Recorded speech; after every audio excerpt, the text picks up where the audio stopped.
Kati wesibye ku kantu kamu obeere kwako. Njagala otandika okusomba.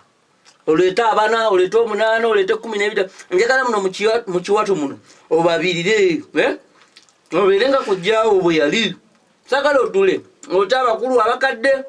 Tewesiba ku nkobe yokka, oba ekisiki ky'okulumbe. Amanyi lwaki akwesibako? Sirikira muli aganyo, agatasinyibwa.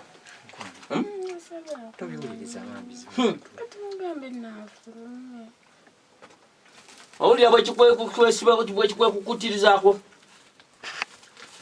Njagala osomba abakazi, sagala owumuze kiwato. Otegedde emisana kumakya sawa 2 wona woyagalira weewuba ofuke nga kiwojjero bolugoyo olukaze kuwaya. Okitegedde nze nja kufunira ngeddaga linaakunyiganga muno. Njagala okitegedde oyiribe okole kyokola beere nga totuuza nniya. Okitegedde Estostuka amasinayo n'omwana ostuka tubuya kujjawo byayogera yakugamba muno.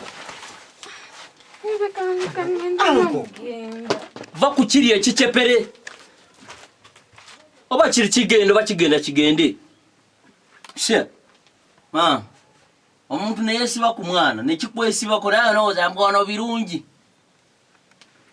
agapepera agerere ate tegudda na wano be batusoma.